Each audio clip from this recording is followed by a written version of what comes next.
Hi girl!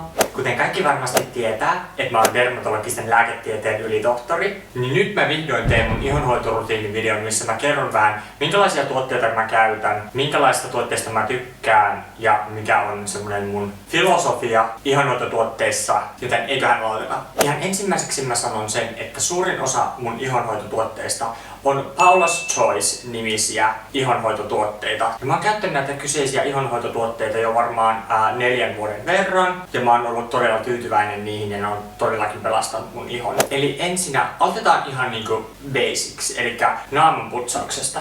Mä käytän tällaista Paula's Choicein Skin Recovery Softening Cream Cleanser. Tää on todella semmonen paksu, voidemainen puhdistaja.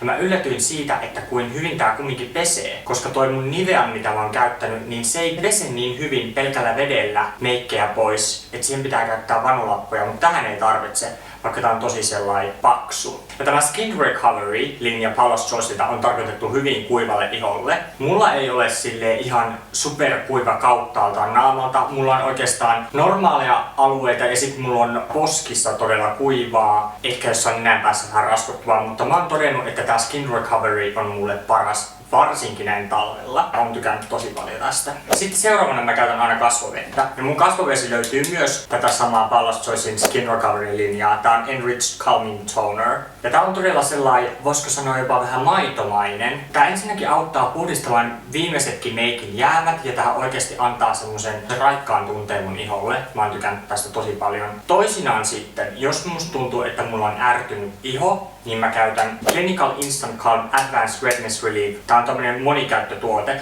Tätä mä käytän muun muassa aina kun mä oon shavannut, epiloinut tai miten nyt vaan poistanut karvoja. Käytän tätä niin kuin aftershavinä. Tämä on tosiaan monikäyttötuote. Mä käytän tätä monesti kasvoveteenä. Tää oikeesti vie punaisuutta pois ja auttaa ihon rauhoittumaan. Tää on todella hyvä. Kannattaa hommata. Sitten seuraavana mä oon paljon puhunut mun Periskopessa, täällä YouTubessa, varmaan Snapchatissakin, varmaan Instagramissakin, Paula's Choicein näistä salisyylihappokuorinnoista, joita löytyy myös sitten, mä näytän tässä eri muodoissa, että ne ei välttämättä ole niin ihan kasvovesimuodossa, mutta tämmöistä kemiallista kuorinnoista, jotka on tämmöisiä päivittäisiä kuorintatuotteita. Mun ehdoton lemppari Paula's Choiceilta on Skin Perfectin 2% salisyylihappo. Se on tämmönen. Ja tätä mä käytän yleensä ton kasvoveden jälkeen. Jotkut käyttää tätä silleen, että ne käyttää tätä ihan kasvovetenä, mikä on niin ihan fine. Tämä ei vaan kuori ihoa, mutta tämä auttaa myös hillitsemään punaisuutta ja ärtynyttä ihoa. Ja tää on sellainen tuote, että kun mä käytän tätä, niin mun ei tarvitse käyttää mitään helmiäiskuorintoja tai semmoisia raekuorintoja ollenkaan. Että mä voin käyttää vaan tätä joka ilta. Jotkut käyttää tätä aamuin illoin, mutta tää on vähän sellainen tuote, että pitää testailla, että kuinka nopeasti sun oma iho uusiutuu ja kuinka hyvin se sietää sitten tätä. Ja vaikka tämä onkin happo, niin tämä ei nyt ole mikään rikkihappo, että sun naama ei pala tästä niinku puhki. Varoituksen sanan, niin jos olet aspiriinille allerginen, niin älä käytä salisyylihappopohjaisia tuotteita, mutta muuten tämä on niin kuin aivan super. Olen suositellut tätä mun hyvälle ystävälle ja hän sanoi heti, että ihosta tuli paljon sileempi ja hän huomasi heti ensimmäisen käyttökerran jälkeen eroa. Mahtava tuote. Vielä sanottakoon semmonen, että kun käytätte tämmöistä kuorintaa tai mitä tahansa kuorintaa, niin muistakaa laittaa aurinkorasvaa, eli päivärasvaa, jossa on vähintäänkin se SPF 15. Sitten mä vielä näytän, koska mulla on myös tää tällä hetkellä käytössä, eli Paula's Choicein Skin Perfectin Lotion, 2% myös. Ja tämä on myös se salisyylihappo, mutta tämä on niin kuin lotion-pohjainen tuote, eli tämä on vähän kuivemmalle iholle. Ja näin talvisin tää on ihan kiva mulle, mutta silti toi on mun lemppari toi nestemäinen versio. Tämä penetroituu pikkusen hitaammin, koska tämä on tämmöisessä lotion muodossa, mutta ihan niin kuin yhtä hyvä tuote voisin sanoa. Mä tykkään vaan tuosta tekstuurista enempi tuossa nestemäisessä. Suosittelen molempia, mutta tämä on nyt tällä hetkellä käytössäni. Sitten seuraavan tietenkin tulee serumi ja mun tämänhetkinen suosikki on Resist Intensive Wrinkle Repair Retinol Serum. Ja tää on niitten Resist eli Anti-Age tämmönen linja ja tää on siitä. Ja tää on retinoliseerumi. Mä en ennen pystynyt käyttämään tätä joku 3 vuotta sitten, no 2 vuotta, en mä muista, mutta mun iho ei sietänyt retinolia ja sitten ikääntyessään niin saattaa ruveta sietämään. Ja mulla on nyt tullut joku, että mulla ei enää punota tästä tai tämä ei niinku ärsytä mun ihoa, se retinoli siis. Niin nyt olen pystynyt käyttämään tätä ja tämä on todella hyvä kuivalle iholle. Tää tekee semmosen silkkisen pinnan ja tämä toimii myös mun meikkiprimerina. Mä en käytä erikseen meikkiprimereita, yksi mun lemppareista. Päivisin Mä käytän, tää on myöskin Skin Recovery linjalta Daily Moisturizing Lotion. Tässä on nimenomaan päivärasva, ja tämä on päivärasva sen takia, että tässä on SPF 30. Muistakaa päivisin suojata ympäri vuoden aurinkorasvalla tai semmoisella tuotteella, jossa on aurinkorasvaa. Se on yksi semmoinen iso asia, joka pitää teidän ihon nuorekkaana. Voin taata sen. Tässä onkin tällainen todella paksu koostumus ja tykkään tosi paljon. Tästä jää ehkä vähän sellainen valkoinen kuulto. Mun mielestä se ehkä häipyy, sille vähän aikaa antaa olla. Mutta meikkivoiteilla sen tietenkin sit saa piiloon, koska mäkin yleensä meikkaan, että se ei haittaa yhtään. Tämä on tällä hetkellä käytössä ja tämä pitää mun ihon todella kosteutettuna.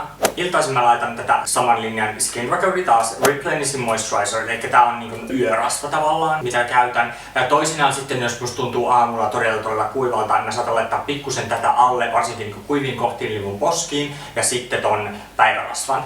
Ja tässä on todella runsas, paksu tämä koostumus, ja tämä on todella tämmönen ihanan, voisiko sanoa silkkinen. Oikeasti niin näissä tuotteissa, palaan tähän kohta, näissä tuotteissa ei ole hajusteita, mutta nämä ainesosat, mitä tässä on, niin tähän se jotenkin ihanalle. Tiedän, mitä kurkkua tässä on, onko mä niinku suhassu mun huuleen?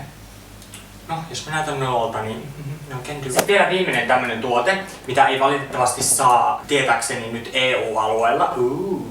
Mitä? Kun puhuin noista salisylihappokuorinnoista, niin tämä on 9%, ja tämä on tällä hetkellä ainut uniikki tuote, mitä ei muilla firmoilla tai brändeillä ole käytössä. Eli tää on tämmönen 9% salisylihappo, tämmönen spot on treatment, joka laitetaan esim. Jonkun finnin päälle. Ja aina kun mä laitan, niin musta tuntuu, että se katoo yhdessä yössä. Ja tää on aivan erilainen, mitä kaupoissa myydään, tämmösiä suorastaan aivan järkyttäviä tuotteita, mitä laitetaan niin kuin finnin päälle, ja sit siinä on jotain aivan hirveätä eukalyptystä ja mentoolia, ja se ei tee mitään, mutta pahentaa asiaa. Mutta tässä on 9% salisylihappo. Täällä lukee, laita herneenkokoinen herneenkokoinen määrä kerran päivässä, vain öisin. Mutta tätä ei saa EUsta, ei ainakaan Suomesta, ja nyt käsittääkseni ei EUstakaan, koska täällä on jonkunlainen laki tämän salisylihappo-jutun kanssa, että niitä saa olla kuluttajatuotteessa vain 2%, ja mitä on typerää. Mä oon tilannut tän Jenkestä. Tulee vähän kalliimmaksi, eikä vaan vähän kalliimmaksi, mutta tämä kestää yli vuoden. Tää on jo toinen mulla menossa, tai silleen, että about vuosi sitten ostin, ja nyt ostin, milloinhan mä ostin tän uuden. Mutta tämä on semmonen tuote, että en ole ikinä törmännyt vastaavaan spot on tämmöisen, joka on tarkoitettu näpyille, testaamisen arvoinen, vaikka joutuukin vähän enemmän maksamaan, jos tämmöisen haluaa, niin Dior. Nyt varmaan monet ihmettelee, että enkö mä käytä erikseen mitään silmänympärysrasvoja.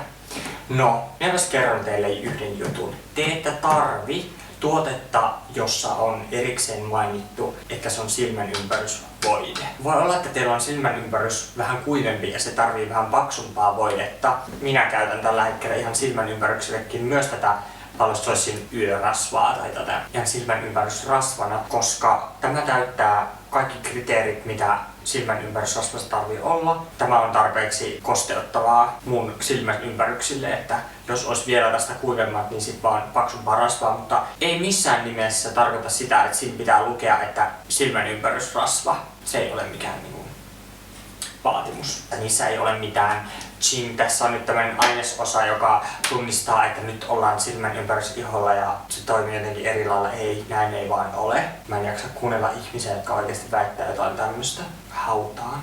Mä oon koittanut Palos Choicilta heidän varmaan jokaista ihonhoitolinjaa. Ja toi Skin Recovery on ollut niinku tän hetken lemppari ja se sopivin mulle. Mutta mä oon koittanut todella monia Palos Choicin tuotteita. Ja yhteenkään mä en oo pettynyt. Mutta sitten puhutaan hetki tästä filosofiasta, mitä mä ihonhoidossa haen. Ensinnäkin se on todella tärkeää, että kaikki ihonhoitotuotteet, mitä käytän, on täysin hajusteettomia. Se, että siellä vaan ei ole sitä fragrance, vaan siellä ei ole mitään hajusteaineksiksi laskettua, mitään mentolia, piparminttua. Mulla on aivan sama kuin luonnollisia ne on. Ne ovat silti ärsykkeitä iholle, ja ärsykkeet on kaikista pahimpia aineita iholla, ja niitä ei missään nimessä saa olla siellä. Se on niinku ykkössääntö. Näitä on vaikka kuin paljon, mutta tämä on tämmönen tärkeä kriteeri. Toisena, että siellä ei oo ihonhoidossa vahvoja alkoholeja, mitä yleensä näitä ihan kamaluuksia näkee kasvovesissä, denaturoitua alkoholia. Kaikkia alkoholeja mä en vältä, eli on rasvapohjaisia alkoholeja, esim. Palos Choicinkin tuotteissa.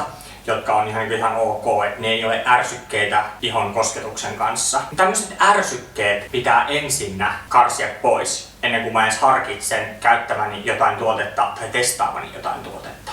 Antioksidantit on semmoinen, joka on todella tärkeä, mitä mä haluan, että ihonhoitotuotteessa on. Sitten mitä muita sääntöjä, niin kuin mainitsin, niin mulla on tosi tärkeää, että mä päivisin käytän aurinkosuojavoidetta tai vähintäänkin jotain meikkivoidetta tai tuotetta, joka suojaa auringon valolta, koska auringon valo ja UVA-säteily on yksi suurin syy, miksi iho ennalta vanhenee. Osa näistä jutuista pätee myös mulla meikkeihin, varsinkin sellaisia, mitä mä laitan kasvoille, niin mä en suostu laittamaan mitään meikkivoiteita, jos siellä on hajusteita tai ne rikkoo mitään näitä mun ihonhoitosääntöjä, mitä mulla on itselläni, silloin ne yleensä jää käyttämättä. Et jos tällä joku huulipuna tai joku muu tämmönen tuote, mitä ei nyt hirveästi niin kasvoille pläntätä, niin sitä saatan käyttää. Ja vaikka siinä vähän hajusteita olisikin. Pääasiallisesti kaikki, mitä mun iholle laitan, niin nämä ovat ne säännöt, mitä tässä nyt vähän selitin. Tässäpä oli nämä mun tuotteet, mitä mä käytän, ja vähän tätä mun ihonhoitofilosofiaa, voisiko näin sanoa. Toki tässä ei nyt ihan niin syvällisesti en voinut kertoa, koska tästä tulisi 4 tunnin video, jos mä selittäisin jokaisen ainesosan, jokaisen asian, mitä mä vältän. Tää video ei loppuisi ikinä. Mutta näin pääpiirteittäin te saitte nyt kuvaa, miten mä hoidan mun ihoa, minkälaisilla tuotteilla, ja mitä mä suosittelen ehdottomasti on tämä Paula's Choice, koska tätä en niinku turhaa ole kehunut tässä puolen vuoden aikana, mitä nyt on ollut täällä. Jos tykkäsit videosta, muista painaa peukku ylös. Me varmaankin näemme sitten ensi videolla. Bye bitch! Yksikin tyttö unohti käyttää Paula's Choicea, niin se naama räjähti.